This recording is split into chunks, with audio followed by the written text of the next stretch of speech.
podcast. Right. How's your brew? Pretty good, actually. Caramel. I've not had a caramel coffee for a while. Instant. Yeah. Mate, welcome. How long did you say it's taken to get here?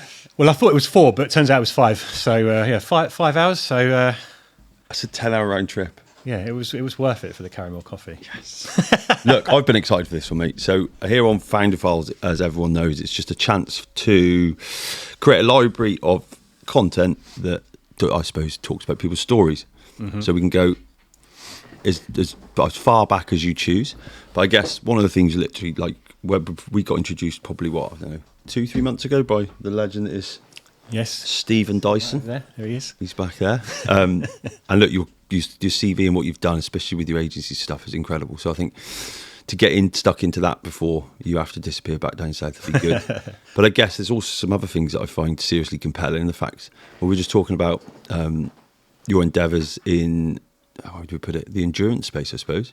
Yes, that's a more recent addition to my CV. But yeah, it's been an interesting journey there for sure. All intertwined with, so you've got family. I've got a daughter. Yeah. So with that, then, mate, tell everyone who you are. Yeah, so Adam Cook. I run Louder Digital. We're a digital marketing agency. We have 3 main pillars to our services: web, content, and paid media. Basically, this is my 10th year in business. Although, could I call ourselves an agency 10 years ago? No, because it was just me. So for the first year or two, it was kind of just me, kind of finding my feet. With an assistant, and then over the last sort of 8 years or so, kind of built out a team, and over the sort of, there's been lots of ups and downs. It's certainly not been all a linear path up, that's for sure, which we can perhaps get into. For sure. But yeah, we've got to the point now over the last sort of few years, we've had some really good exposure to some great brands, some household names. I was going to say you're working with some. We've Yamaha, Domino's Pizza, to name a couple of recent clients that we have ongoing work with.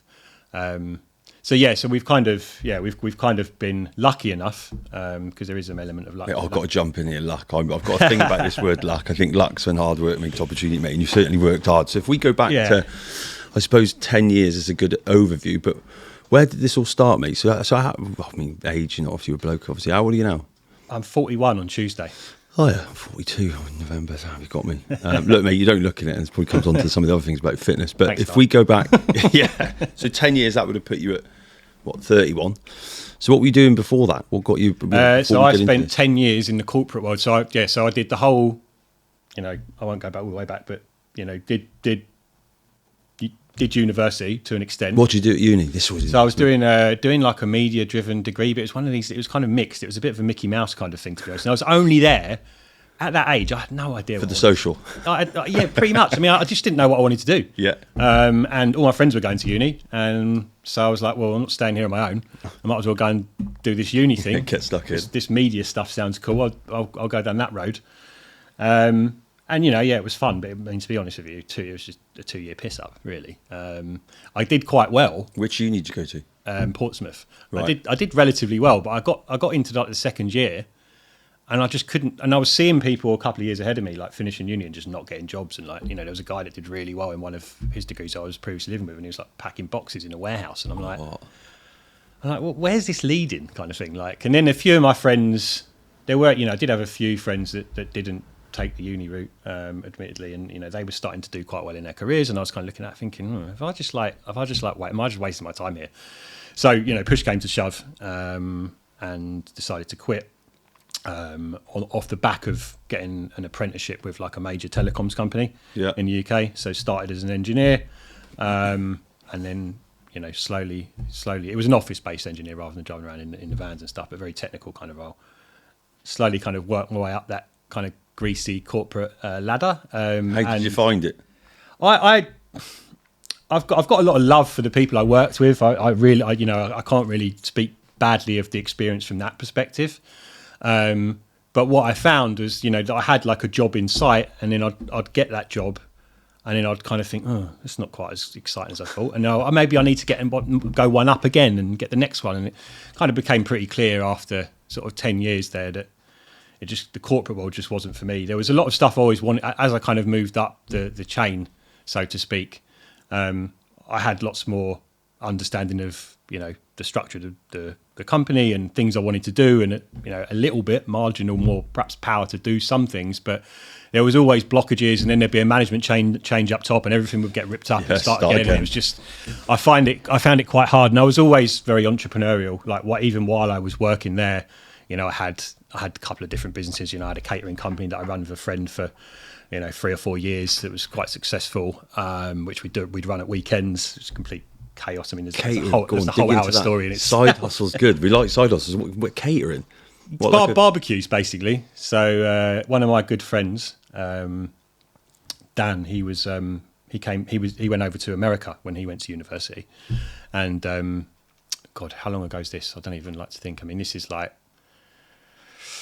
2000, and it's got to be like 2005-ish, something like that. He came only 20 years. Yeah, I know.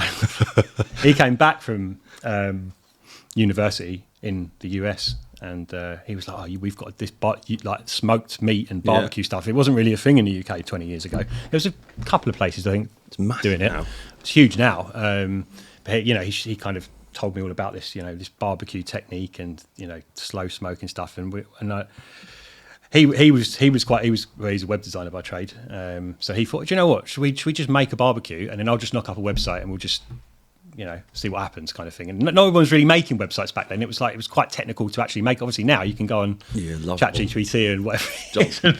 You've got a website in 10 minutes. Back then it was much harder to do. But what came with that was it was much easier to then rank, which we didn't realise until we put the website out there. And within I think a week we had a call from a private school over in like Westminster in London, looking to book us in, and all we had was like a battered up oil drum for a barbecue, and nothing else really, to be honest with you.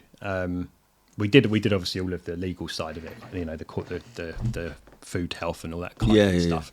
So the service was to take barbecues to people's places. That was it. So we didn't even know what we were doing. We thought, maybe we'll just get like a couple of gigs in a pub or something, and then.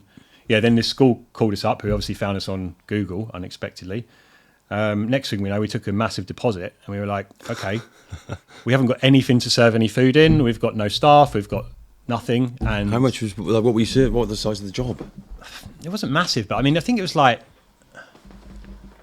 it was like 30 to 50 people. I can't cook for two. Yeah, I mean, my passion is food, so I do like that side of it. Thank God. But yeah, so your first job was smashed out of. But yeah, we basically took the deposit, went out, bought all the stuff we needed. All of the food. Mate, that's the way to limit cash flow issues. Turned up to the school for the barbecue, and then like the head teacher, I think it was whoever it was that booked us, was like, "Have you guys just started?" And we were like, "No, why?" Because all your stuff's still wrapped in like cellophane, like brand new. I was like, "Oh no, we've just like renewed all of our kit, kind of thing, blah blah blah." And but luckily, went off with a bang. Amazing event. The food was really well received, and before we left, they'd booked us in for the following year. Next thing you know, I can't remember what the second one was now, but then there was someone's big garden party and this, that, and the other. One thing led to the next, and before we knew it, we were booked every weekend. What sort of money we make for that? The thing is, like back then, business-wise, we were stupid. So in terms of like making, I don't know, probably maybe like 50K a year or something on a side hustle. That's decent. But the thing was, it was like that money wasn't going in our pockets. We just I learned a lot about expenditures in business and things during that period, because we just buy all of this tech that we didn't need and fun stuff and gadgets and gizmos and all sorts of things like that.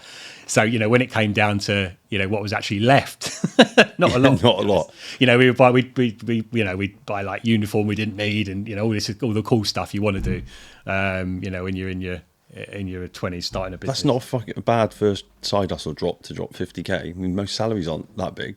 True. True. What did you learn from it? If you want to start something, just do it. I'm a big fan of that. I mean, that for me was my first like proper business. It also taught me that it's not actually that. I used to think it was this major. Before then, I used to think it was this like massive confusing thing of like starting a company. I didn't even like starting a limited company. I didn't know what that involved. It just, to me, it was being in the corporate world and being so used to just. You need to be a lawyer to start a business, don't you? Or you need to be legal or something That's what special. you think, like, you just, it's crazy. It taught me a lot about the simplicity, or perhaps the confusion I was putting around doing it was actually perhaps a bit of a myth. And then the fact of actually, if you just start moving in the direction, something will that happen. first bit's relatively simple, and it's not the barriers, just the doing and the repetitiveness. And I suppose that was as well my first kind of step into or towards marketing as well. Obviously we had to do some marketing was easy. There was no social media back then, so there wasn't any of that, and that came later. But yeah, obviously helping develop the website, logos, all that kind of thing, and So this was 2005. So you've around that time roughly. And then when was it? What did the corporate space look like then? So catering business, got a job.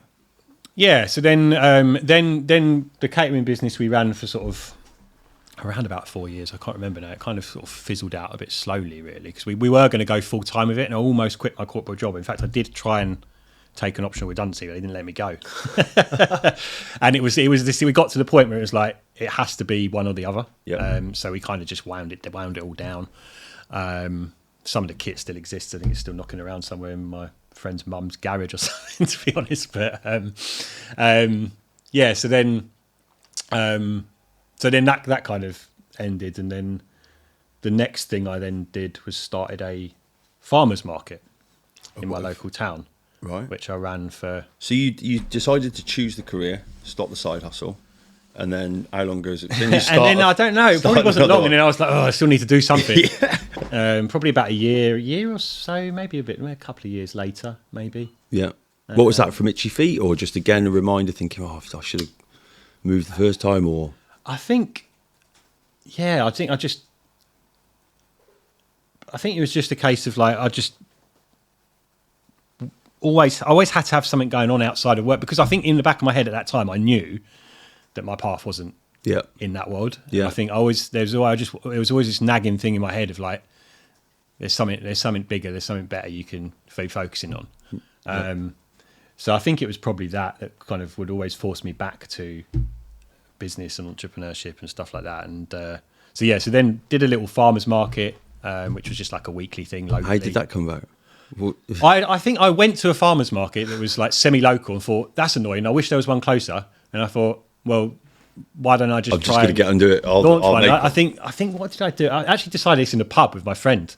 Doing some drinks after work. I was like, I think I'm going to just give this a go, and I'm just going to. So I just emailed the local council, and was like, I've got a bunch of traders. I didn't know any traders. I said, I've got a bunch of traders for a farmer's market. I want to put one on, and I had an idea on location. I sort of said, can I do it? And they said, well, why don't you come in for a chat, present to us your idea, and da-da-da.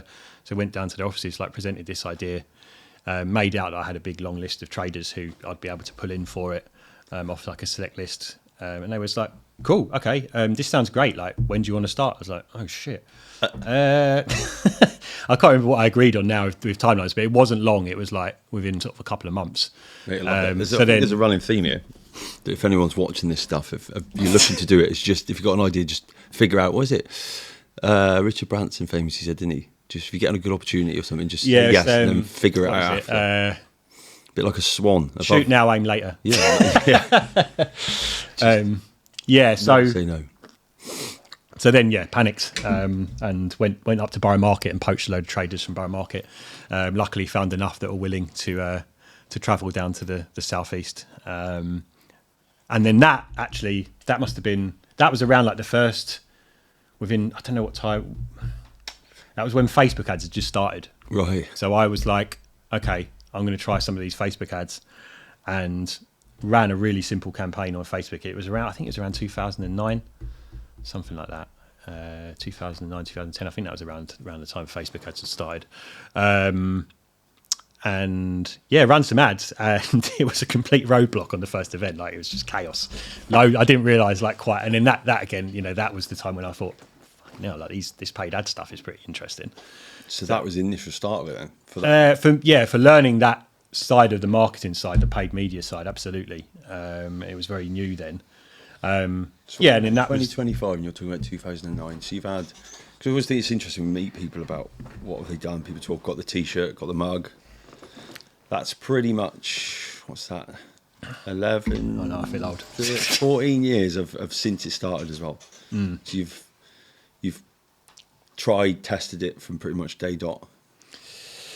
Yeah, I guess so. I mean, there was So then, I did the market, the sort of farmers/food market thing for a little while. Then the council just weren't very supportive. Like, they wouldn't. It was in a car park behind a load of shops, and whereas when we first started, we could advertise it out on the road, which makes sense, right? You got to tell people it's there.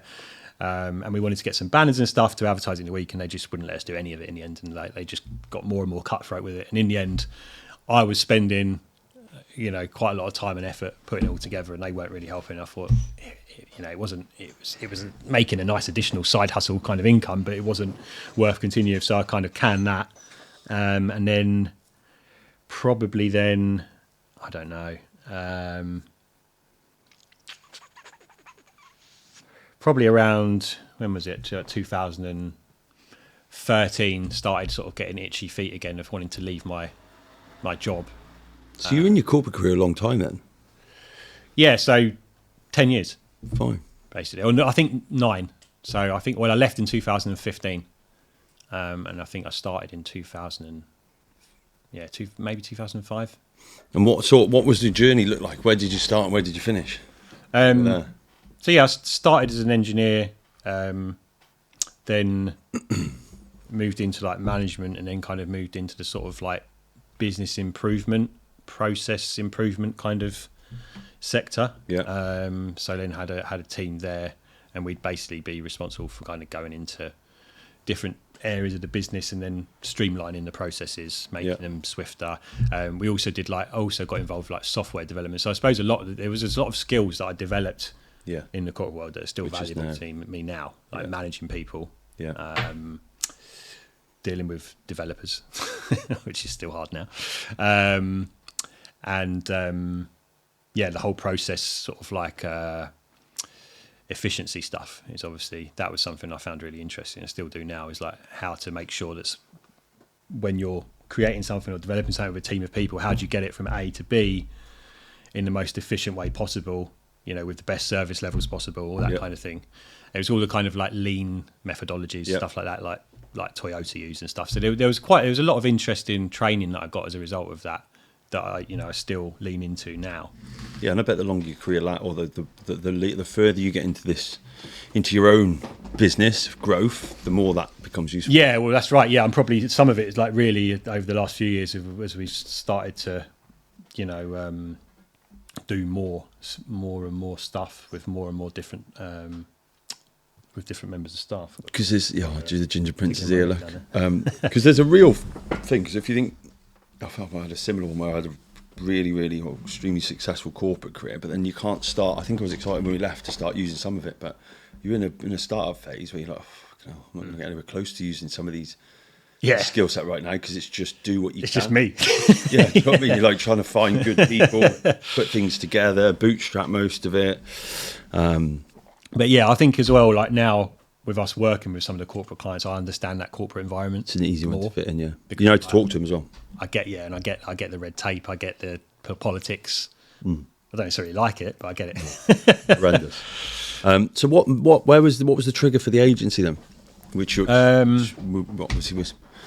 Yeah, so then I left my job around 2014, 15.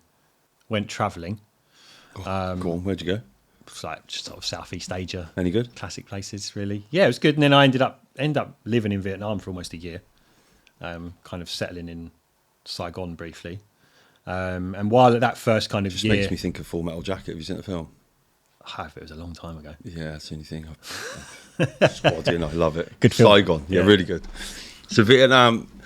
Yeah, so I was there, and then I basically I didn't really know what I had I'd already actually know prior to leaving, about a year prior to leaving, that was my third and final kind of side hustle before it came my full-time hustle. I was sort of dabbling in developing apps for iPhone. Oh yes, you did. So that was the very early days of iPhone. Yeah, I think yeah. you know it's probably. I think the iPhone had been out for a few years by then, but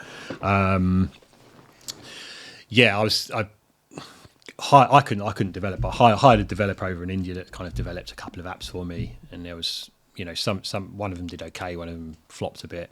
But again, this is at the front end of apps, wasn't it? When we were saying there wasn't really this really started.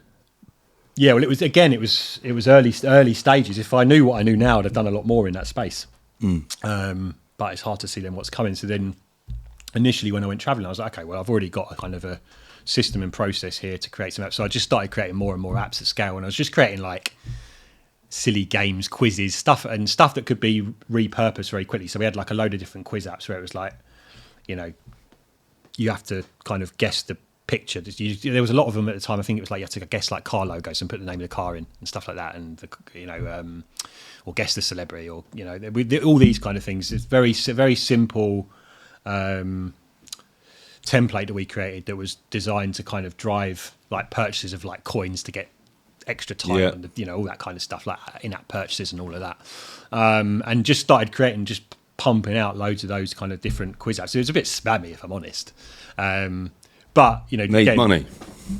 But the thing is, most of the apps did terribly, and then you'd get a few that would do really well, bump up into the charts, and then just blow up.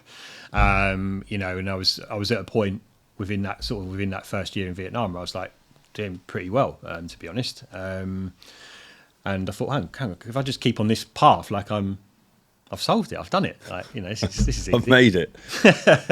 And I was also, again, at the same time, honing my craft with ads and stuff like that to promote the apps and those kind of things as well. And then people were starting to ask me for help with marketing. So that's where I sort of guess I kind of claim I started my marketing career. It was around that time when I was then starting to help people. And then that year was a funny year, because then that was around the time that sort of some of the bigger names started to come in and realise that they're moving over from like PlayStation to iPhone and stuff like EA Sports, stuff like that. Yeah. They started to take a big foothold in the app space. And of course, the little guys like me who are making like shitty, spammy apps got knocked off the charts very, very quickly. Yeah. So yeah, went from doing pretty well to just seeing everything tank within a few months. By this time, people were already asking me for help with marketing. So I was like, okay, it was just an almost instant natural switch to transition move over, over. Yeah. So initially it was starting with like marketing, like apps and software based stuff, which is where the app experience came in, and then it just kind of then started broadening out from there. Then it must have been around 2016, 17. I launched a brand called Sort My Social, which was basically just we posted every day for a client on social media, and we charged. I think when we first started, we charged £69 a month for that service. then we thought, oh, that's a bit cheap. We'll charge £99 a month.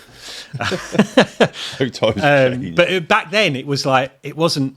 If you the stuff we were doing back then, labour intensive though.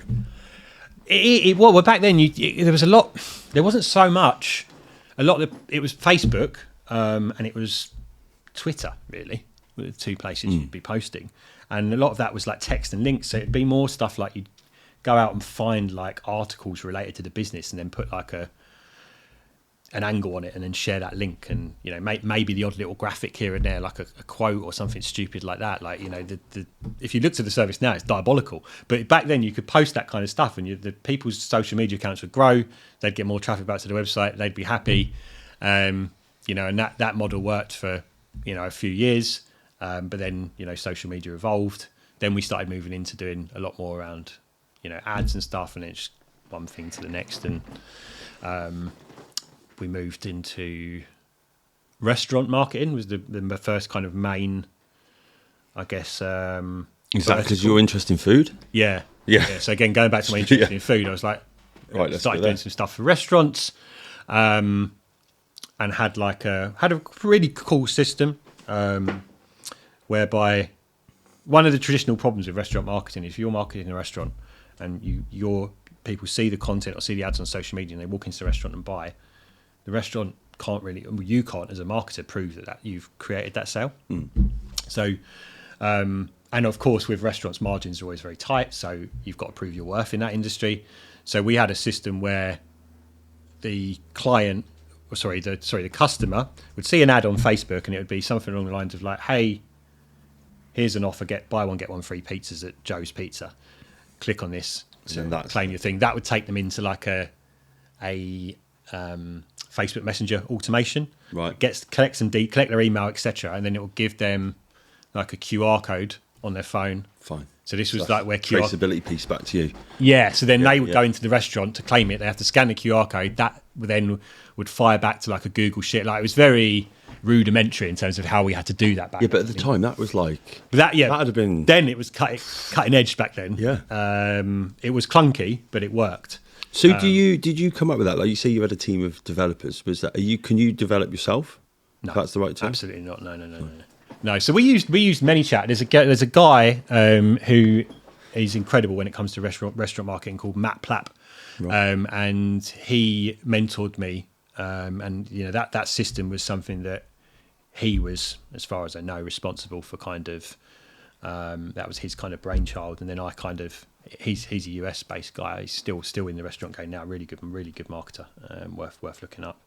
But yeah, so he kind of mentored me, and I kind of took his model and then took that into the UK. I was one of the very few people kind of trying to do that kind of stuff in the And how did it go? UK. Did it work? It went really well, and we started to get really good traction. So I had like a podcast, not as professional as this, but it was like had a little restaurant podcast that I did as well, where we interviewed restaurant owners. Yeah. And then of course, if the restaurant this owners is really ahead of time. Like it's really flattering, obviously the comments, but we're talking like 2010. Are we now? No. Where are we? Let me think. Hang on. Yeah, we can't. We're 13. I'm trying to. No. So we're around 2017-ish, I think, something like that. 2018-ish. Okay, but still, what's that? 7, 8 years ago. Still, props. Mate. Yeah, all of that stuff was quite kind of new. Yeah. Then, definitely not as crowded as it was now. Jesus. No. But then that was the great thing. So I had the podcast, which was great for creating content and stuff like that. Or granted, back then I wasn't really doing a lot of content personally. But of course, it was a great way to get an inroad with restaurant owners, because if you just send a restaurant owner an email going, "Hey, can we do your marketing? Let's have a chat." It's like you're not going to get a reply, right? If you send the restaurant owner a message, "Oh, I've got a restaurant podcast and I want to talk to you about your journey," right? Yeah. Well, I'm here now, right? Yeah. You know what I mean? 100%. Yeah. Yeah. It's like, Yeah. So and you get an hour or so with the restaurant owner. You get a bit of time before, you learn about their journey, you get a bit of a personal connection. If they, I was transparent about what I did. Like it was obvious that I did marketing. So often it wouldn't actually be me introducing it. It'd be like, "Oh, while you're here, I might as well hear a bit about what you do with this marketing stuff." And show them. And, that was a great way of driving clients. And then that was going really well up until around about 2021. We all know what happened there. What an odd time. So I would say probably about. You're probably the worst industry to be in as well. It's like obviously place that and gyms. I'd finally just sort of like got my head into the place where I was like, okay, I think I just want to go all in restaurants. We still had other clients in other spaces, but I was like, we've got something good here. It's going well. Got a system. We've got predictable, lead generation, etc. Yeah, and then next thing you know, our good friend Boris is on the TV shutting everything down. And no one's aiming off for that, are they? I think if you just think there's a couple of instances where, and I've had it numerous times of the career, it just takes a bit of reflection to realise like the journey's like this. Oh, absolutely. And then when you're there, it's like, don't think you were down here because you're still up. It's like that old stock market zoom out piece, isn't it? The trends. 100%. Yeah. But you think, was it continuity plan, isn't it? But there's some things that just come out of nowhere, and you're like, no one's aimed off for that. Yeah. That was that. So then that was during that when it went in. I mean, obviously leading up to the lockdown, there was people obviously were starting to get cold feet and stuff, and be like, I'm not sure if it's going to work. I'm not sure I'm going to be open. And then of course, the final. So how did you weather it? What was the pivot? Well, I just answered the phone a lot and got told we're closing our contract review. So that first sort of 40 hours, we lost like probably 80% of our MRR. What a day! What a day! What did the evening look like of that day? Probably a couple of alcoholic beverages. I bet, mate. Nothing too heavy. But then that was back against the wall kind of time. It was tough.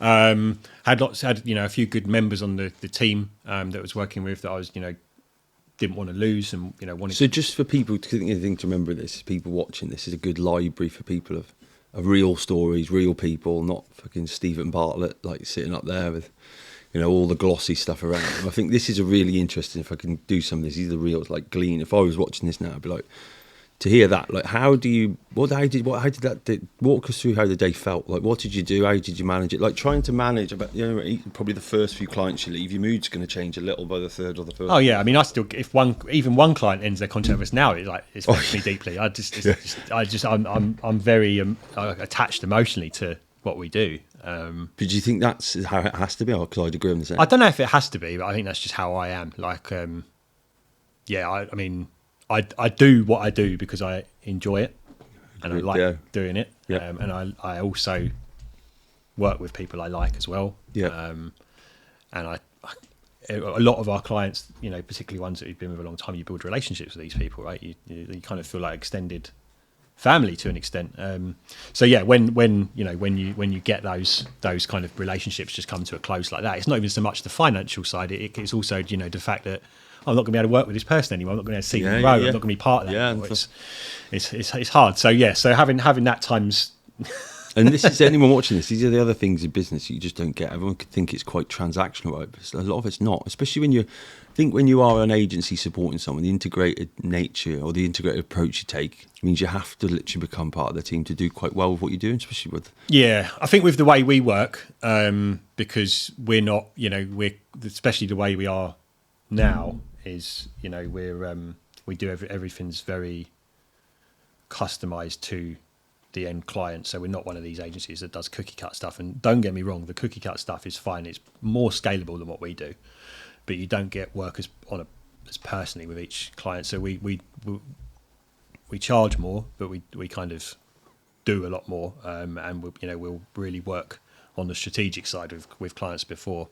And I think I was toying with this concept. I mean, you just started an agency 18 months ago. First year was banging. This year's just fucking walked into a wall. Yeah. Which we come on to today. I mean, you share your first year. But then you start to understand the cost piece on it. It's like when you do quote people for stuff, you're like, well, technically, if you try the opposite is employ someone, right? When everyone's trying to chase for services or support, and you're like, I'm just getting into that phase of just trying to talk to someone. Well, how else do you deliver on some of these things with it internally? And people can see these costs for agencies to be quite big, but I don't think when you get a plug-in team. Yeah, I mean, agency work has lots of layers to it, and that's. I think I would actually say it's even more of a challenge now with the way the economy is with regard to sort of pricing stuff and things like that. But that things are starting to change now again, because now you've got AI, which is making everything less reliant on people, which is changing the dynamic of how you work, how you interact. I probably speak to ChatGPT more than a lot of my team now. And how crazy is that? Yeah, it's great. But here's a bit while we're on it. There's already some research out about the cognitive decline. I saw that. Yeah, it's worrying. It is, but then at the same time, I'm like, should this just be it's a bit of a guidance piece with it? Use it in the right way. I'm assuming I just become a bit more efficient with it. Yeah, I think. It's a funny one. I mean, I think we do have to be mindful that we don't want to outsource all of our thinking to.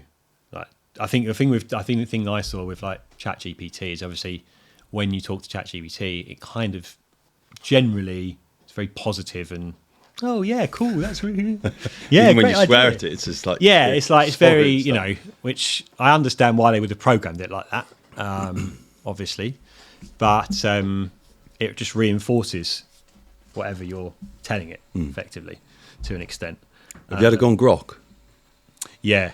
It's funny. Yeah. Put it on that naughty mode, whatever it is. Yeah, well, I actually created a GPT of, so I basically I can't remember what the command was now, but I was like, right, I want you to be ruthless with everything I say. I want you to question what I say, but only based on logic and all of these, created this, and I actually use that now. I use that ChatGPT bot that I created instead of the main one, because actually every time I say anything, it's like, you sure that's right, or question you, and it'll make you think more about what you're saying and stuff, rather than just be like. That's a smart way to do it.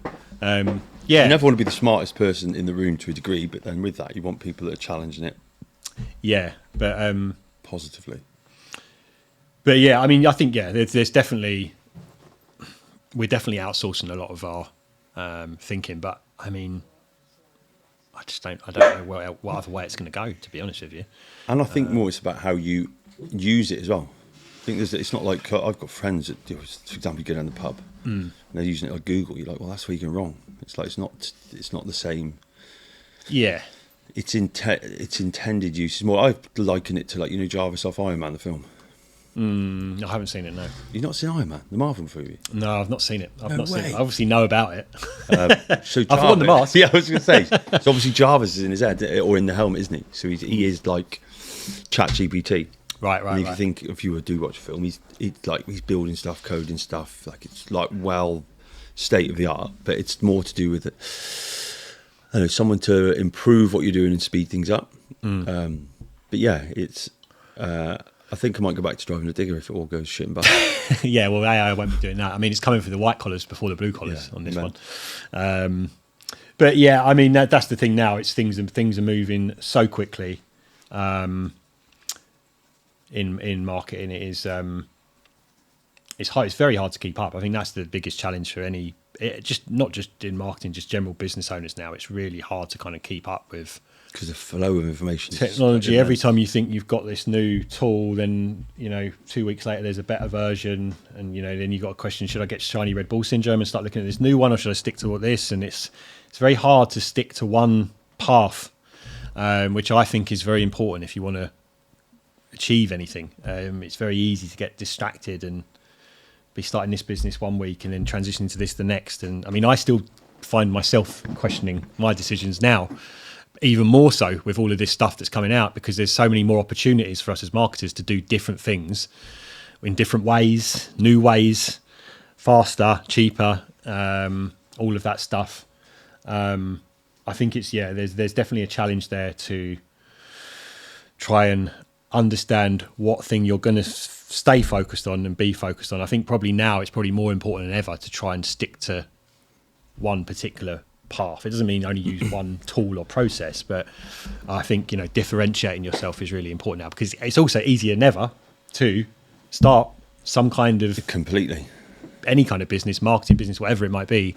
You need a laptop and an internet connection, and I know that's been the case for a little while, but with AI now, you can have your business website up in an hour or two. You can have all of your social media content created automatically. It's crazy. But of course, then that creates a lot of noise. So standing out becomes a lot harder. Alex almost talks about it. Is it 4 hours of content a week to be visible as a brand now online? I mean, yeah, probably. It's just a fucking astronomical number. Yeah. I mean, so it's just, I think everything's getting noisier. So being able to really stand out as being an expert in one particular thing, I think is really important. I think gone are the days when you can kind of try and do a little bit of everything. I think, don't get me wrong, when you're starting out, you're going to try a few different things and stuff like that. But yeah, I think it is harder to stand out and also stay competitive. Like just because I can sit there and go, I've been in this business for like around about 10 years. Some guy can start a company in a couple of weeks with some new tool that I've not even discovered yet and totally outsmart me. Yeah. So your experience doesn't count for much anymore. No, in my opinion. No, I agree. Because AI will bring that experience, and there's just so much learning that can be done without having to go through the actual grind of doing, making the mistakes and stuff. I think there's just AI, having that even, and I'm not suggesting the things that AI always suggest is right or whatever, but there's just the speed at which to go from. Perhaps what took me 10 years with all the mistakes I made personally, could probably be achieved in one, realistically. I think if I'd have done things better, I could have probably achieved it in half that time anyway. I mean, you've already got an 80 million exit from those kids that Wix have just bought some of that a platform off them. I think it was 6 months from start to exit, 80 million, and Wix platforms bought it. Like, what? There's only 3 of them. Yeah, I mean, I think someone was saying, a few people have said it recently. I've heard it sort of banding around of like this, the first one-person billion-dollar company coming. is not far away, which, seems realistic at this point. Yeah, completely. But people will pivot, I guess. So back to the story, and so we've got 2021. Yeah, where are we? Has happened. COVID. Yeah. So no more clients. Shit's hit the fan. We still had a handful of clients, some of which are still with us now, which is great. But yeah, I mean, that was obviously a massive hit, and it was kind of back to the drawing board really, because I mean everyone was in the same position. So as much as it was quite a depressing time, there was loads of people around me also struggling. So I kind of felt like I was kind of just part of a much bigger problem, which eased the pain a little bit, I guess. But yeah, I mean, there was more money going out of the business than there was coming in. And that's never a good feeling. Never good. It's not ideal. That's really fucking That's what it doesn't feel like a business at all. That's why you like the feeling you get. But yeah, I mean, luckily enough, I'd had a bit of exposure to a couple of like larger brands through partnerships with friends that worked at larger agencies and things like that. And I just utilised my network to get a broader range of different customers through the door. So obviously restaurants was out the window. We'd done a lot of it in the B2B space as well, leading up to the restaurant stuff. So that felt that B2B, particularly like B2B software, obviously was huge then because everyone's working remotely. So, leverage my network as much as I could to just open up my calendar and try and get as many conversations with different people in as possible. Managed to secure a few website projects from sort of people within my network, which was great. So that kind of got the money back in. If people that do websites usually know that it's quite a good way of getting big chunks of money through the door rather than subscription payments and stuff like that, which we were traditionally obviously used to. And then managed to probably at about, it's hard to remember the exact timelines of these things, but probably about sort of 5-6 months into the madness, then got a partnership deal with an agency that my friend was involved with for us to come in and serve some of their clients, and they were working with like blue chip companies and stuff like that. So we initially came in as just a kind of a short-term project to do some LinkedIn ads for like one of their clients. That went really well. Then we got given more clients and a few more, and then we got some quite big experience with some like big brand names through that. Realized, I think that was the time as well, I realized like actually we were good enough to be able to serve those kind of big markets. And actually I also learned that the bigger agencies, some of the ones that we were working for, actually they weren't any better than you. They just had more people. Yeah. And actually what that meant was their costs were higher. Yep. So, they were charging way more than what we were charging them, obviously, standard business practice of white labelling, but it was still a good contract for us. And that kind of opened my eyes to actually, we're just actually a more streamlined, more efficient agency. We're not smaller, we're just more efficient and streamlined. And that's something I realised we could lean into, particularly. So I think getting those, and the long and short of it, the end of that year ended up being our best year. Really? The end of the COVID year ended up being our best year in business. So we went from being our worst year financially to coming back and being our best year up to that point, and having a record year. So that was down to probably some, I suppose, all the years of your experience, and then thinking, right, pivoting, not panicking, pivoting. What can we definitely do? Not panicking. Not panicking was a big one. I remember saying to myself at the time, like, don't. Yeah, just it's a bit of that, to be honest. Like, but I also that's when I also entered, got into triathlon. Physical punishment. Yeah, that was it. Kind of. It was like, well, it was either go and do something really hard on your body, like a triathlon that you've got to train for, or go down a pub and just drink forevermore. I like that, yeah. Which both options, well, the pub option was probably more more enticing, but definitely not more productive. So I thought, so based on the fact I knew we had no clue when COVID was going to end. I had at the time, I was still in the process of trying to pick up all the rubble for my business that was crumbling. And I thought, well, if I do this, it's something positive that I'm going to be able to achieve and go after. And if my business completely falls down, there's something else. I've got another focus that's healthy, leveled up, and is good. Yeah. I mean, the problem with that is that it was, I couldn't swim. And you need to tell everyone what you tried to do first, mate, before we get to not swimming. So this guy not only just went and threw himself at the deep end physically, what did you pick up? Triathlon? What's that? Yeah, so you didn't just try and choose sport, like a bit of tennis maybe, or some S&C in the gym, or a Zumba class? No, it was like I need to do something big. So what did you chose? Ironman. Yeah, so full Ironman, first ever triathlon. I remember me and my mate James Tomlinson, good friend, and he'll probably be watching this.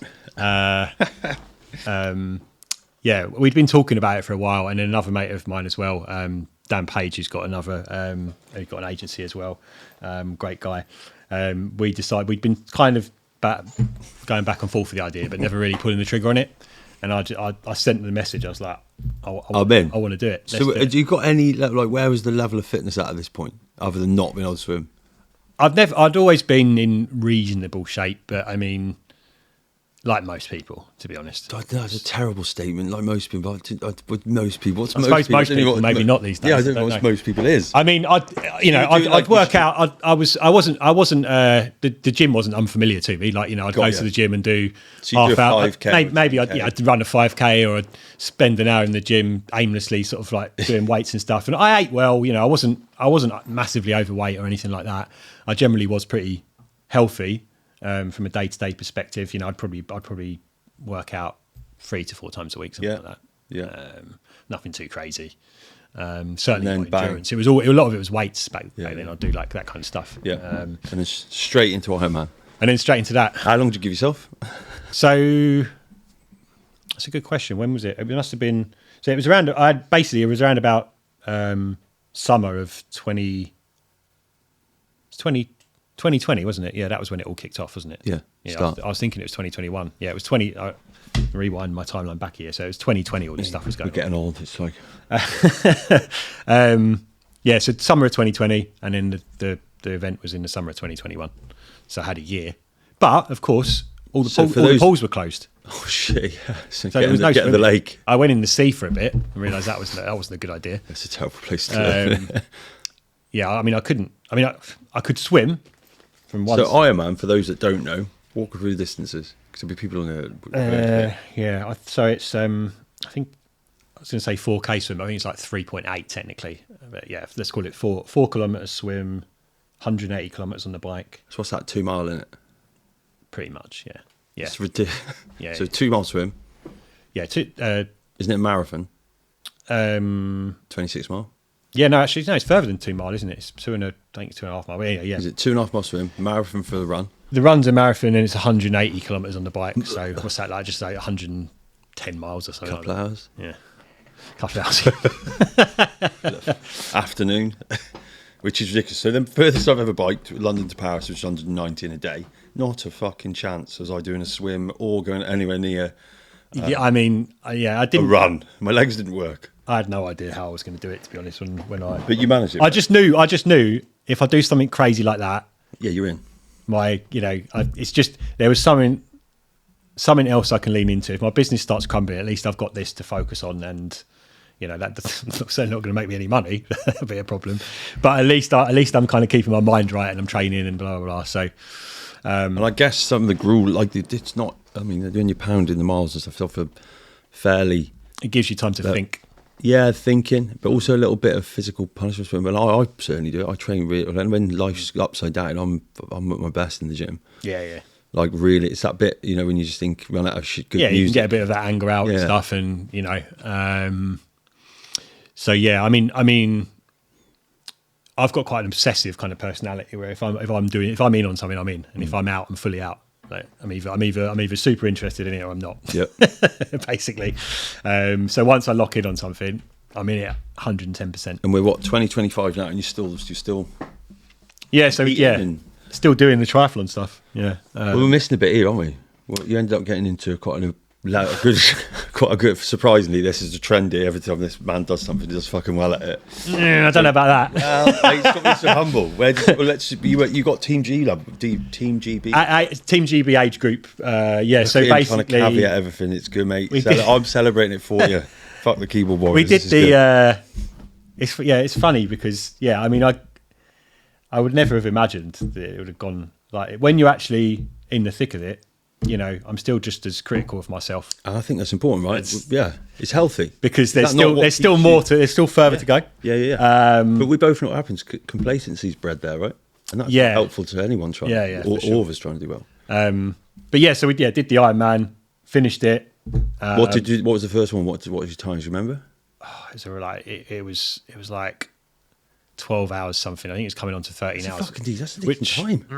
It wasn't. I mean, to be honest, it is. It wasn't good enough, and I'm going to caveat it because it was pouring down with so much rain that day. The bike was horrendous. The swim I did better than I thought. Marathon, I don't know. The marathon was. You'd never run longer than 5K a year ago. No, I had done a marathon. You had? No, I had done. I did a marathon in 2007. What was that time? In 2007. That was like back when I was in the corporate world. So that was the last marathon I did prior to that. So I did do that. To be fair. And what was your marathon time then? That's like 4 hours 10 or something. And you must have done something close. Ironman was like I think it was like 4 hours 20 something, 25 or something. Wrapped around all that other ridiculousness. Yeah. Is the bike? Which order did you do it? Swim. Yeah, it's always swim, bike, run. So you finished on the marathon and you cleaned it, mate. Fair play. Yeah, I think the idea is that you wouldn't want to be swimming at the end of a triathlon because you'd probably drown. Although I was probably going to drown anyway. You thought they were Ironmen, aren't they? Half Ironmen. I'm only joking, mate. Yeah, Copper man.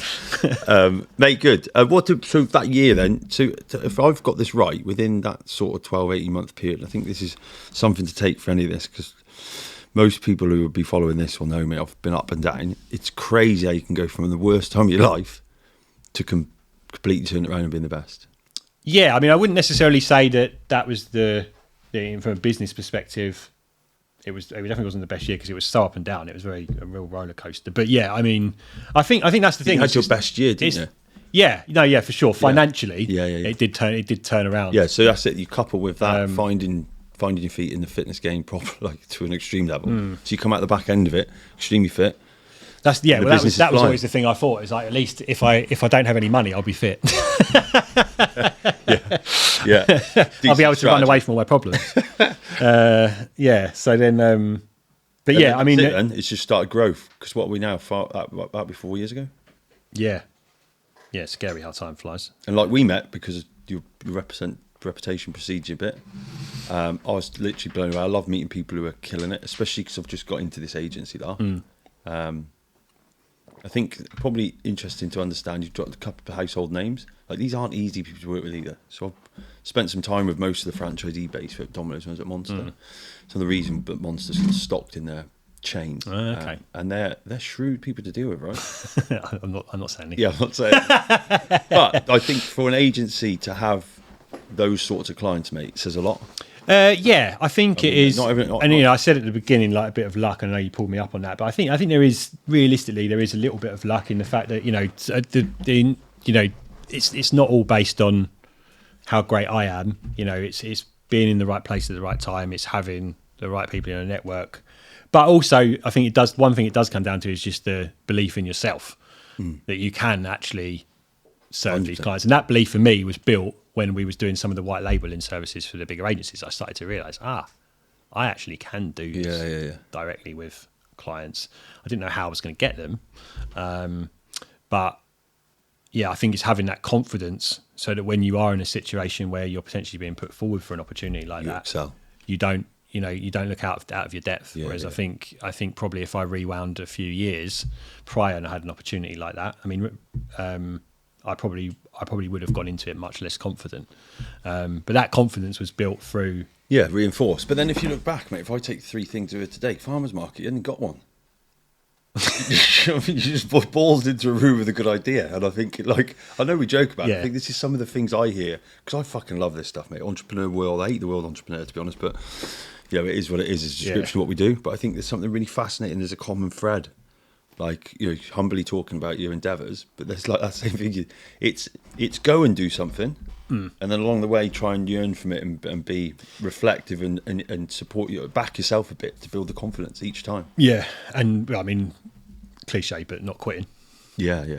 Or knowing when to quit as well. Like it would have been a good idea to carry on down the restaurant market route during COVID, for example. Yeah. Some days I question that. I don't know if I just fucking, I can't quit things. So no, I try and shift them, not quit them. Yeah. I'll pivot. And I think the big thing as well is I think a lot of the time people come on these podcasts and, you know, I mean, I was thinking on the way here, because I'm still very much on my journey. Like You could tell it's like getting blood out of a stone with your story because you're so like humble, I guess. And it's lovely to see, mate. I mean that. Yeah, but I mean, I think the you've got a lot of. It's easy. I think it's easy for people to come on here that have perhaps built something and, you know, puff themselves up. But the reality is, most businesses, You're doing the reverse. Even if they don't tell you it, like you said, businesses like this, there is going to be trials and tribulations. And so unless you're really married to the idea that you've got or to the business you've got and committed, when those hard times hit, you're not going to get through them. No. And I think it's a certain type of person, perhaps to an extent, that will be Delusional? willing. Are we deluded? I don't know. I think maybe a little bit, Yeah. To be honest. Because, I mean, my partner said to me before, like, there's not many people that would put up with the amount of stress or not that I was stressed, but the amount of things that, you know, you've seen go wrong throughout the time you've been in business. Like, it would have shaken a lot of people out of the game, because it hasn't been linear. There's been big ups, big downs. I love it. But did you see it? I like this bit play on this. It's like, I'm sure you felt shook a little bit, wobble, but I think is it? Yeah, but then I think for me, I know that my path is in business, and right now it's in marketing. Do you think that's because you've managed, like, we're both in a similar place, both done very well in a corporate setting, and I haven't and I remember all the way through, I want to be a manager. I want to be. I know, it's funny, isn't it? But that does show your drive to get more. Yeah. Whatever situation you're in, right? I want to be a director. I've got this fucking room full of idiots. This is Jesus fucking Christ. I've just got my first business at the time. Then I was like, I want to be seeing it on the board. No, you don't. And then and it's weird. I've just got to this place, and I think I just try and practice a bit of gratitude once a day. Because it's easy to wish you were somewhere else. When I'm like, I fucking wish I was having that car outside and that I had my own warehouse and I was doing these things. And some days I wake up feeling sorry for myself. I'm like, what were you doing? Yeah, because if the person, you know, that you were 10 years ago could see you now, they'd be like, where you are, you idiot. And it's not good enough. Yeah, that's the dream you had 10 years ago. But now the dream is what you're going to have in 10 years' time or whatever. Or didn't my lack of knowledge about what the dream looked like when you got it. Yeah. It's a lot harder than I thought. Well, that's the other thing I think is, you've got to... the ups and downs are what I actually enjoy, because they're what they make me feel human. Love that. Like when something goes wrong, you know, don't get me wrong, there have been times where I've just completely broken down a bit, like you know, and just on the floor last week. Yeah, I mean, you know, there's nothing wrong with that to a degree. I think as I've got older, I've just learned to ride those waves. And actually, if something goes wrong, I'm like, great, it's another challenge. Yep. I think there's times for that journey, though, would you agree? When, like, I look at this, it's a great, as long as the floor's pretty stable. Imagine a concrete floor. There's only a couple of times in my life where someone's took a fucking sledgehammer to it and just smashed the hell out of it, and I'm wobbling on it, and you're like, oh, those are the times I think it really gets difficult. But as long as I've got a solid base, I don't need a big one, just a little one. That's enough. I can pretty durable with it. I quite enjoy the problem solving. Yeah, I mean, there's just so much opportunity now, and I suppose that over time, as you build up experience, you know, I've obviously, as I've explained, like, had various different bits of experience in different industries and things like that. Some things have gone well, some things not, etc. I think I know that if everything was to be pulled away from me tomorrow, I wouldn't jump onto, you know, Indeed and start looking for a job. I'd write, okay, back to baseline. It's a cool place to be. We be. go again. Yeah, I'll figure it out. And we figure it out and we work out what to do next. And I think that's with that mindset, I think you know that creates quite a lot of resilience. 100%. But it's also that obsessiveness as well. It's like you have to, because if I think in my mind when I play this over, when you're in a job, you're in the job from 9 to 5, and then you're out of it. So do you want to be in that one? I definitely don't. I've got my own freedom. Yeah, I mean, Bit of a car crash on paper, it looks a hell of a lot less stressful. Yeah. To be honest, and that blend between work and life, they talk about work-life balance. Like, it's very defined when you have a job, right? You're at work or you're at home. But you've just said it early on, but I don't think either of us very much of the time see it as work. No, I don't. I just like kind of hobby. It's like it's a passion of mine. Yeah, and I care so much more about the outcomes Yeah. when it's my own business, obviously. I mean, so I think that makes a big difference as well. You've got to, if you want to do it, you've got to really care about it, because otherwise, when the hard times hit, like I said before, you're not gonna be prepared to stick it out. You just go back to the job again. Yep. But so where are we now then? So the business is what you'd call mature from. I don't know if it's mature really. I think it's still, we're still. What are you 10 years in? I mean, it's. Yeah, I mean, 10 years.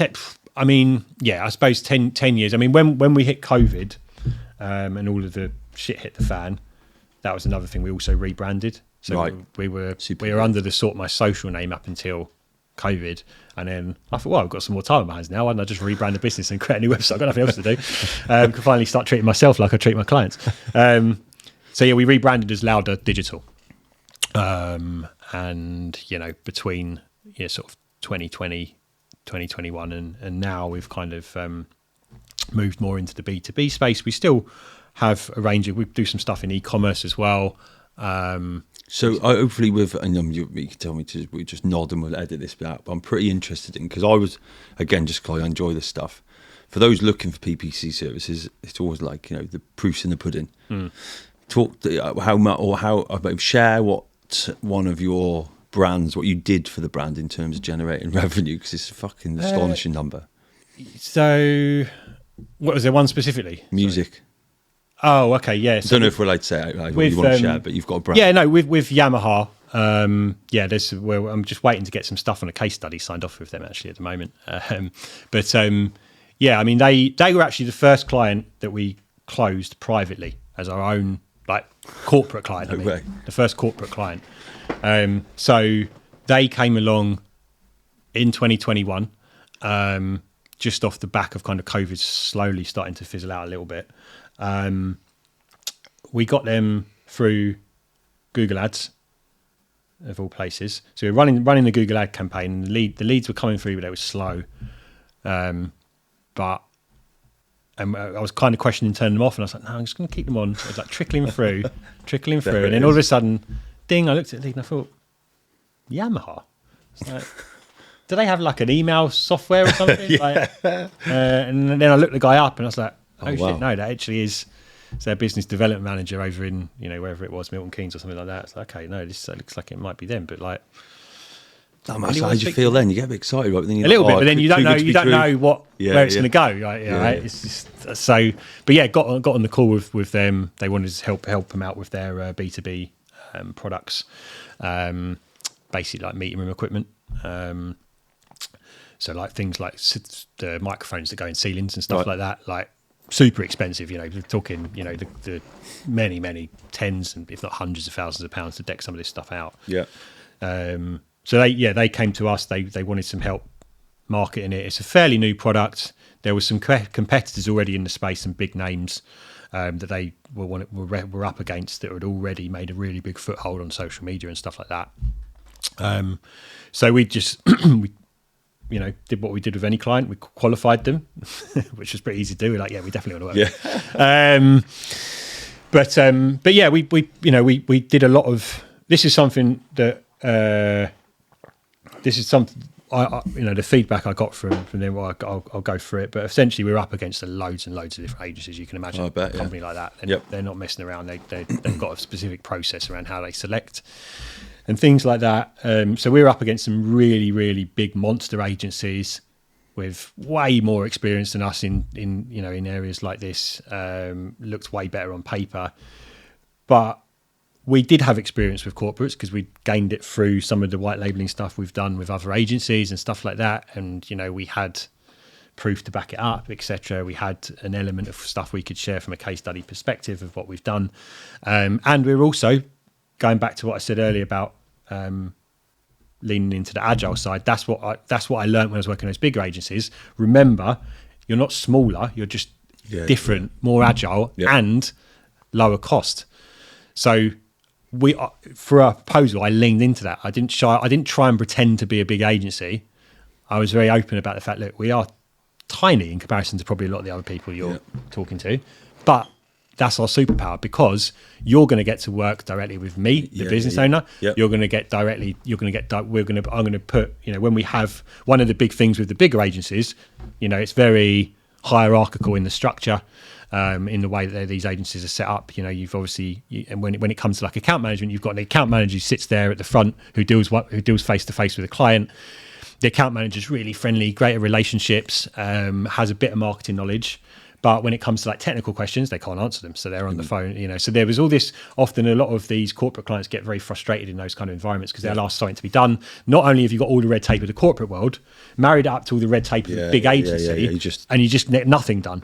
So we really just leaned into that fact and said, look, well, we're much more flexible. And, if we need to, if a new piece of tech comes along or we want to try something new, we're not going to be holding you back. We'll be able to transition into that quickly and easily really and swiftly. What agency should be providing. I think so. Use an employee in-house. And really leaned into the fact that the people that we bring on to the client calls and client meetings will be the people actually doing the stuff on the ground, which is what something that we still push now. Is that when people are dealing with clients, of course, I want them to have the relationship building skills, but I also want them to have the technical knowledge as well. And being a smaller agency, you're able to do that in more cases. So we just leaned into the fact that we were small. We leaned into the fact that we could offer it at a lower price. We leaned into the fact that we were already doing this stuff, already had done this stuff for bigger agencies who were charging way more, and it's probably the same situation. A lot of these bigger agencies, no doubt, were probably doing what the bigger agencies were doing with us, in that they were just outsourcing to a smaller agency, creating more loops in the chain, if you like. That was that. We did the proposal. We also, the other thing we did was we really went very, very deep into their competition. Right. So rather than just coming up with like a 10-page cookie cutter proposal, we change a few bits on the odd slide or two, and present it. We went deep. We come up with like a 50-page proposal. We'd looked at all our competitors. We reversed engineered the competitors' funnels. We'd subscribed to email lists of certain competitors. We'd looked at their ads. We'd estimated how much they were spending. We mapped their funnel out so you could see, right, okay, this is your main competitor you mentioned to us like a couple of weeks ago. This is exactly what they're doing. This is the technology they're using. These are the systems, the software they're using. And it was just like, so super forensic. Yeah, and no other agency did that. No, the other agencies come with their cookie cutter and just, confident because they're so big they're going to close these clients and perhaps not even be that bothered maybe about closing them. Obviously, to us, it was an important one. Long and short of it, we got the line. And filled an order book, right? And so then that first year, we filled their order book for the first time, generated multiple millions in revenue, and then we then got the opportunity to go into the consumer space with them as well. We've done various different bits in various different areas of the business over those sort of last 4 years. And we're just talking about a new contract at the moment that I can't say too much about, but it potentially is a lot larger than the first one. It's just exciting stuff, really, and that was a big turning point for us because it finally proved to myself, to us as an agency, that we can actually do a good job with these clients. It's the hardest one's getting the first one, for sure. But I say, but also we're keeping on to them, right? What's that? Like also holding on to them. Yeah, I mean that's true. And then, don't get me wrong. There's been ups and downs with the bigger clients as well. Like there's been stops and starts with the stuff we do with brands like that too. But yeah, I mean certainly, I wouldn't say that bigger companies are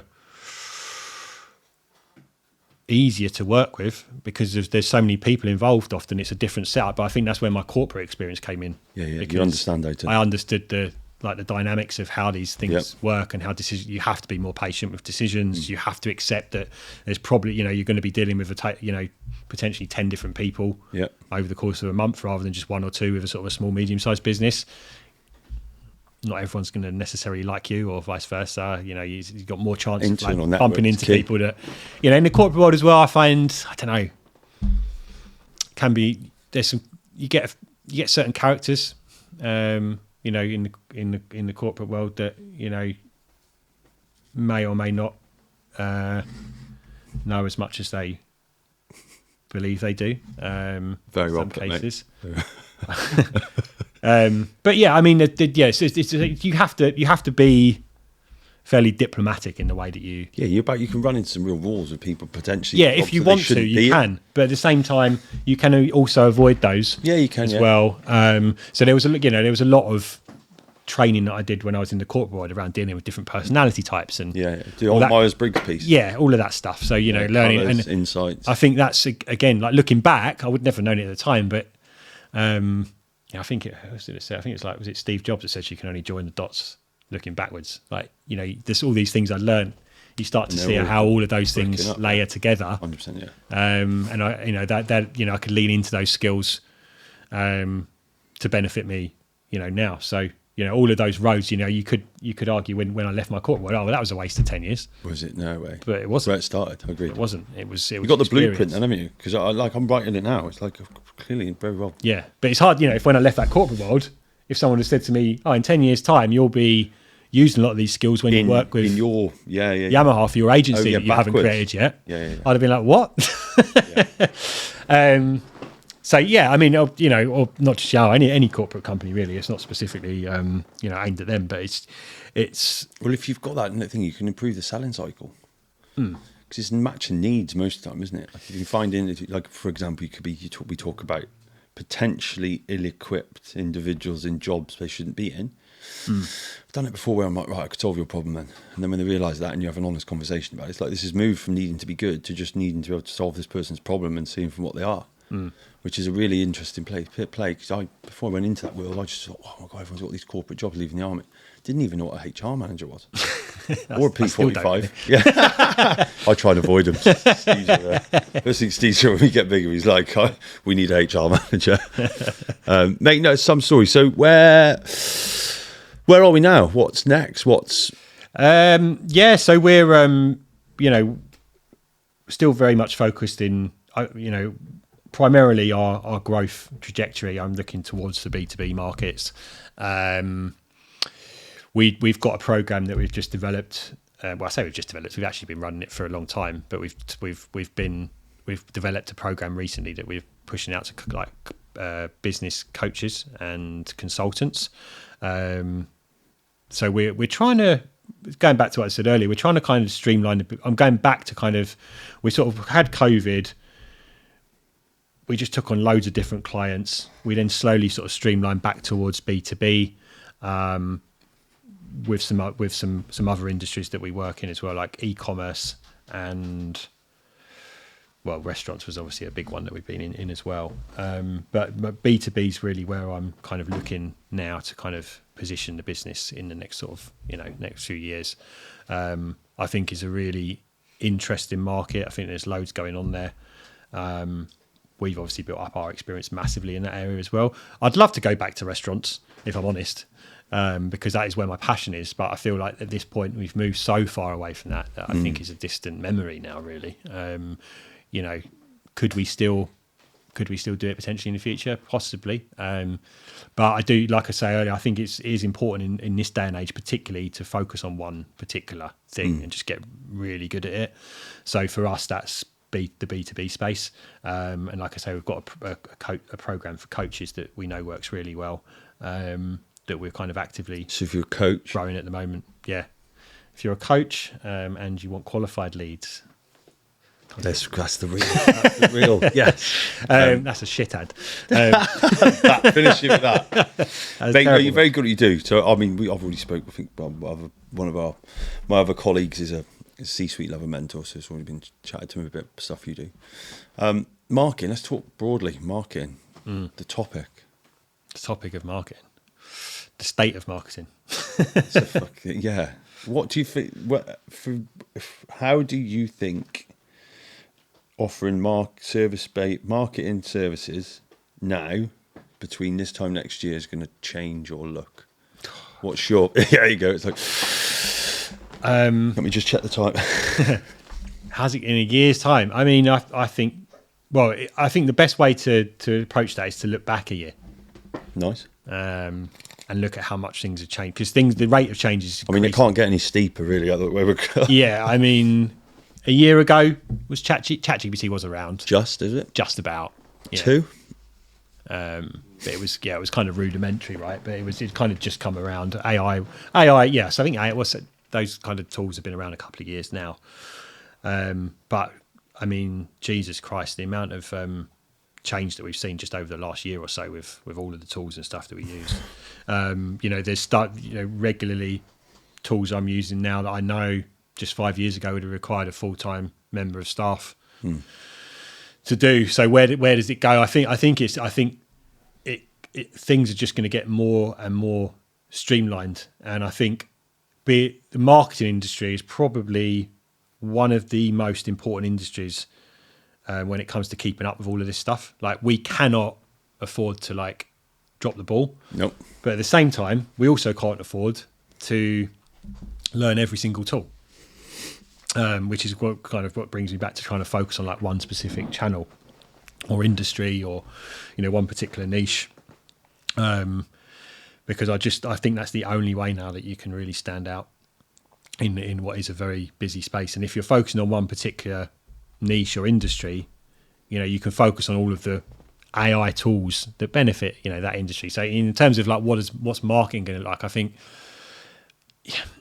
you're going to be able to do a lot more for a lot less. Marketing agencies are going to probably, I wouldn't say in the next year, but marketing agencies are being pushed to change their model as well.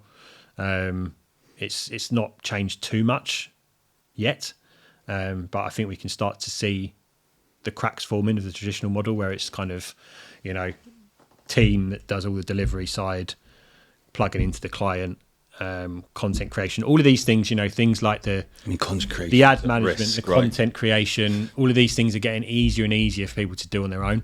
Facebook, I think recently have mentioned they are going to have some kind of AI. Basically, you can just load all your creative throw your creative into a box on Facebook and it will just work it out. It'll work out, I think it'll even do the creative. I think that's the vision.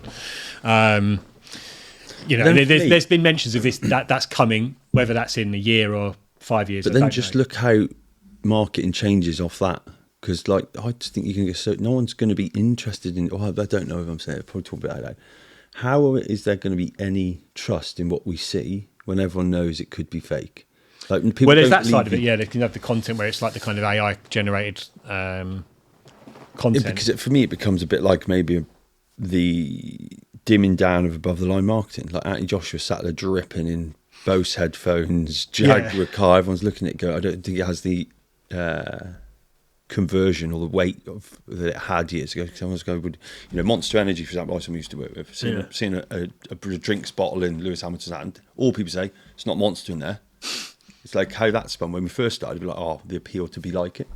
Yeah. So I just worry that how does that influence? I think the problem that's coming for me that I'm envisioning is content's becoming easier to create, ads are getting easier to run, but the amount of people, the amount of users on these platforms isn't really changing. I mean, yeah, sure, it goes up incrementally. But it's negligible, isn't it, at the point? But so what's happening? You've got this influx of way more content coming in, same user base, so it's just harder to stand out, right? That's the bottom line. So I think,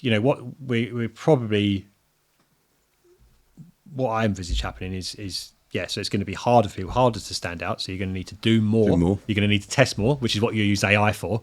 So AI will be kind of fighting itself in a way to make you stand out. But, you're going to have a really good brand. Yep. Something that's got some meaning. Something, mission statement, culture, values, exactly. all the simple stuff. All of these things need to be, front and center now, because that's what's going to differentiate you. Great offers. Personal content, I think we're going to get to a point where value's going to get harder and harder to give because it's everywhere. Yeah, I mean, I imagine at some point you're going to be able to tap a button on your Instagram or TikTok feed or whatever social media it is at that point and filter out real content versus AI created content. I thought that, I mean, it's got to come, So I want to see human beings only, thank you. Yeah, be a bit like the whole, you had to say this is a paid ad. Yeah, I mean that's what I think will happen. That seems logical, because it will just get so. And I think particularly bad with things like news and stuff, right? How do you know what is and isn't real? People Like, copying each other's voices. forget marketing. Like, it's just it's just a nightmare. So what's your feeling like? For me, because I've got a couple, I'm concentrating heavily on community, trying to organically grow as well as we can, which some people just don't get their head around. We used to talk about creating fans, not consumers. I just feel that's more. Yeah, and I think agencies will need to come to terms with the fact that they'll be they'll move more into a facilitation role than a sort of delivery role. So they'll, like, for example, you'll have all of these AI tools out there.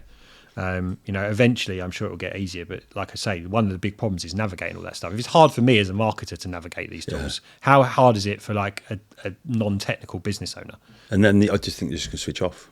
It just becomes off. It's just noise. That's it. So I think the role of an agency actually is to implement this tech into businesses so they can manage it and they can use it and assist them in that process of kind of consolidating their marketing into a streamlined process.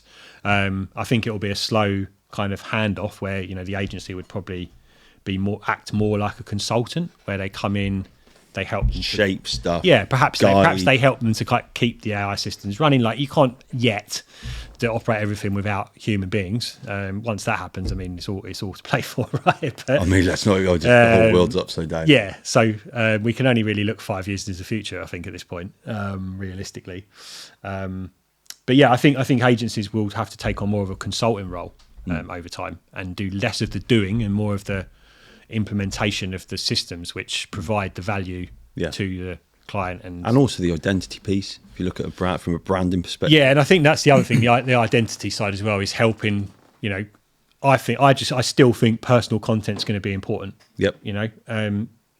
It's like art, isn't it? Right? It's like we like people. That's not going to change. There's some amazing AI art out there, but there's still something to be said for something that someone has actually painted themselves. It's come from their heart, their soul, whatever. I think it's the same for content. Like, content is technically an art form, and I think the stuff that's going to stand out is going to be the stuff that is personal, real, raw. And you're back to that identity. And I think some of it needs to be polarised. I think you need to be. Well, look at all that. If I just take a snapshot of my own head of some of the people that are quite prolific on social media, they're quite polarising.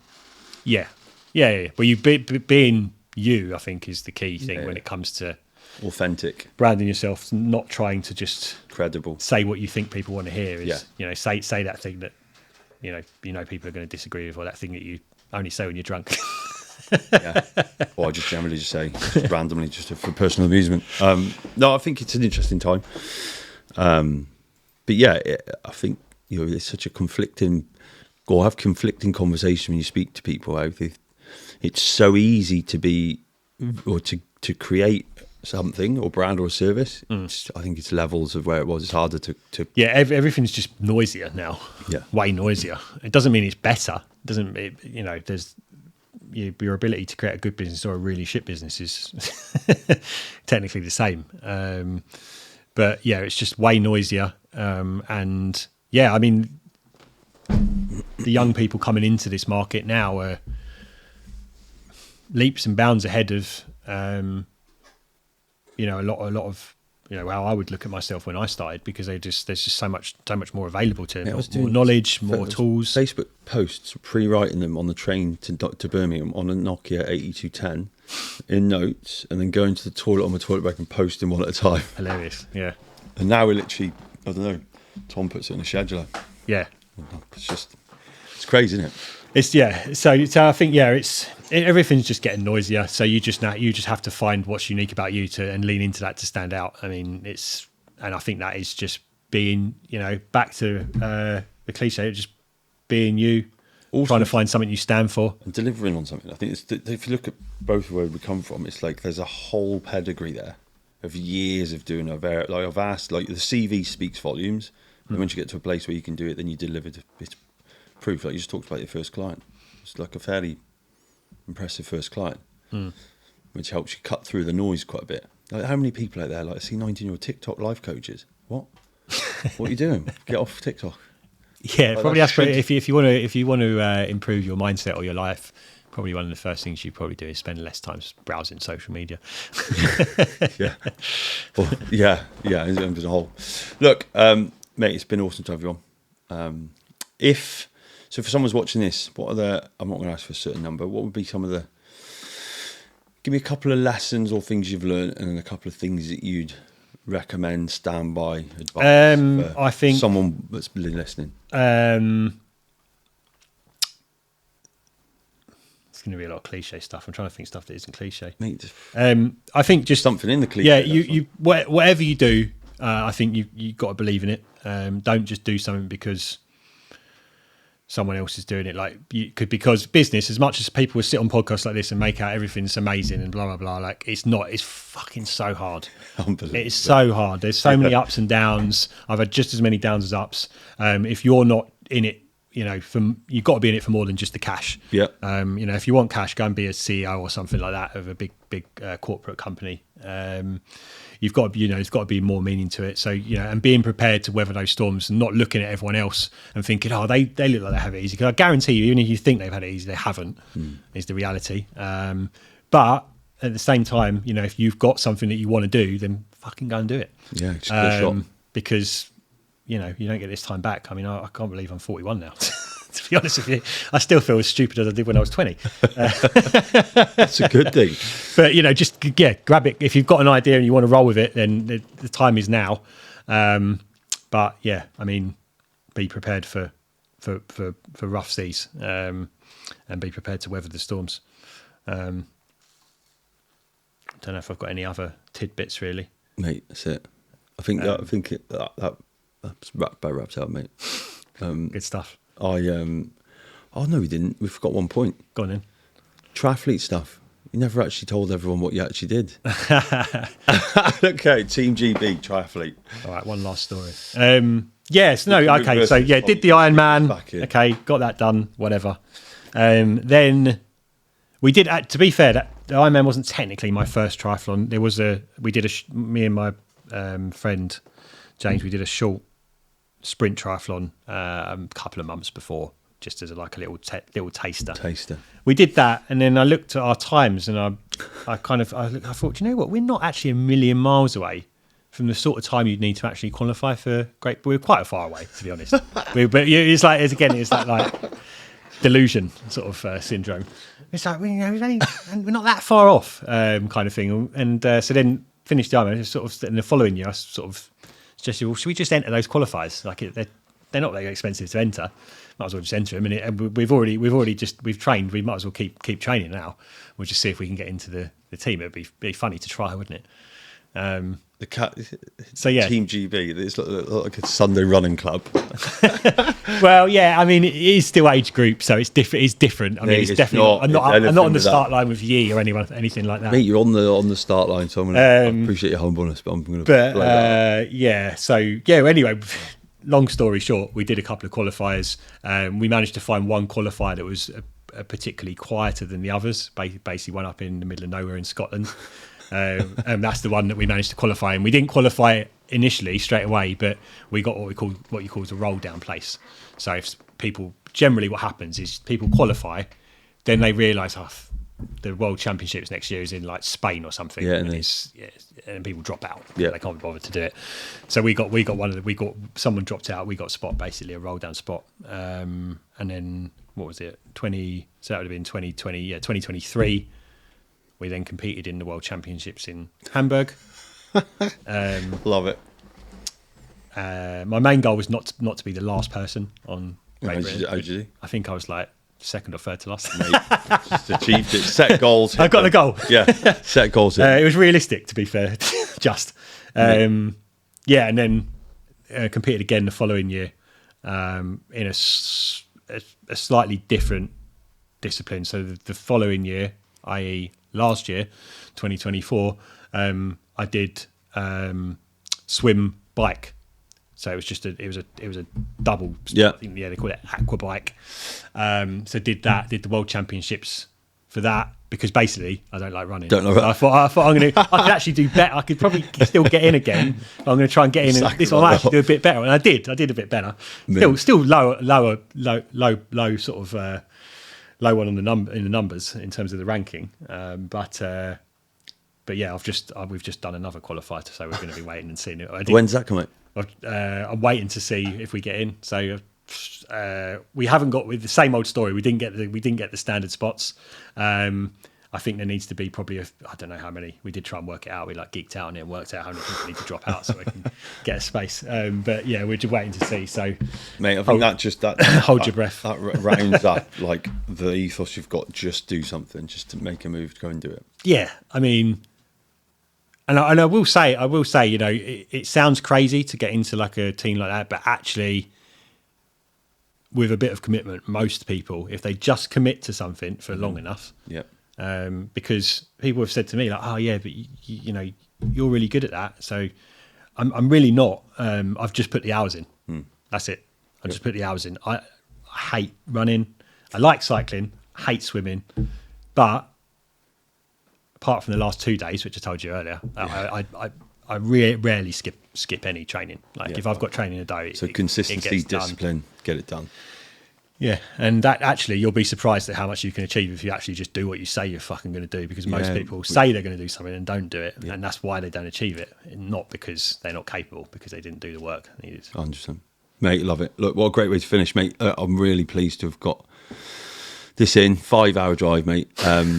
If anyone's after any advice, any services, we'll chuck all your links and stuff, or Tom will do it. Maybe should we do that? I'll normally do this, and it'll go on the screen somewhere. Yeah, it's up there. Up there. Yeah. Tom, put it follow me here. Follow me there. Yeah, but yeah. Any questions? Always drop them in the comments post or box. If it's negative, you might as well just forget it, because I'll just delete it anyway. Please, throw the negatives at me. I want to. In fact, I will leave them there. But listen, if there's anything that struck a chord with you today, feel free to reach out. There's a wealth of knowledge sitting opposite me. Thank you for your time, mate. Appreciate it. Thank you.